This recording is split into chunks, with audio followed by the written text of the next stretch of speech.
Hello, my name is Damaris Ortiz, and I'm presenting on children in difficult situations.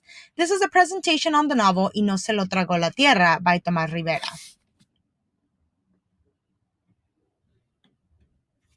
Themes in the novel.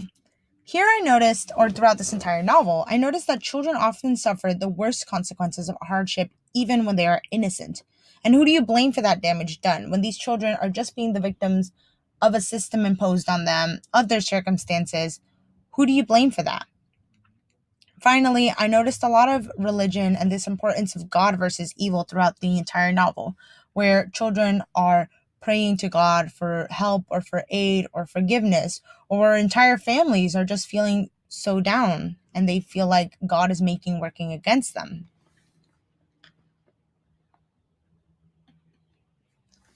So, The Little Burnt Victims, or Los Quemaditos, is a chapter that starts with the Garcia household, the household of five, and they unfortunately lose the two youngest children in a house fire. Now, in the beginning of this chapter, you see the father placing boxing gloves on his children and kind of looking at them as a symbol of a new beginning, of a bright future where maybe his children won't have to work like he does, or maybe they will be rich and famous one day. But then, unfortunately, his two children die, and the oldest child has to live with survivor's guilt while the parents have to live with the grief of losing their two children.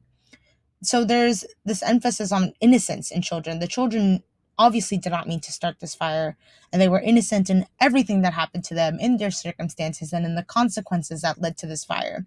I added a picture of the Sandy Hook Elementary Memorial just because it reminded me of children doing what they're supposed to be doing, being children, and being completely innocent, and yet going through a horrific event. So, again, bringing up the question, why do these good people suffer the most? In the chapter following that, an anecdote, It Was a Beautiful Wedding Day, we see the importance of marriage and of doing things in a more traditional way.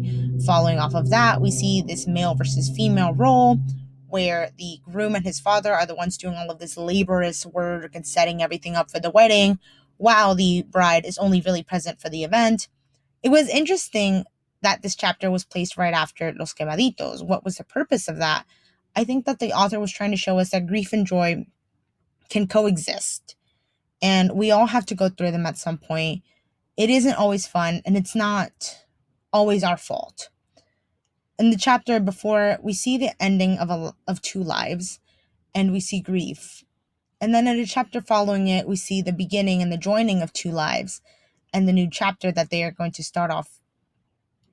I think the author was just trying to show us that there are times when chapters seem to end too soon, and there are times when we have to just keep going and start new ones and hope that maybe the following one will be full of joy.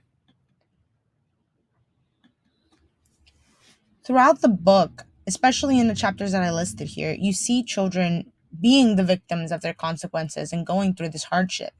In Los Niños No Se Aguantaron, a young boy dies because he just goes to get a drink of water when he's working out in a field doing all of this work that a child shouldn't have to do. La Mano en la Bolsa, this young boy is forced to bury a man who was murdered and then live with that secret and carry that guilt. Es que duele, this little boy is expelled from school after he is being harassed by his classmates and he's pushed into a fight that he didn't start. Primera Comunión, a little boy witnesses explicit events and he is not sure of what to do with what he sees. He feels like he's committing a sin, he doesn't know who to tell, and he doesn't really have an outlet for what happened. And here he is living with guilt. And finally, La Nochebuena, these children want Christmas presents and they want to celebrate in the way that they see everybody else celebrating, but they are unfortunately not from a wealthy family. Their family can't afford it. And they are the ones who are kind of suffering because they know that they can't get those presents and they really do know why they can't get them. And they're almost disillusioned by the fact that they can't get those presents in the end. All in all, the book was very emotional. It definitely centered on innocence and the loss of innocence, especially in children. I think that the novel itself was a little too sad at times, but it kind of opened up the fact that we should protect those who are more susceptible to hardship.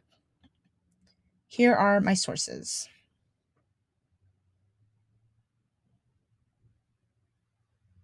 And thank you for watching.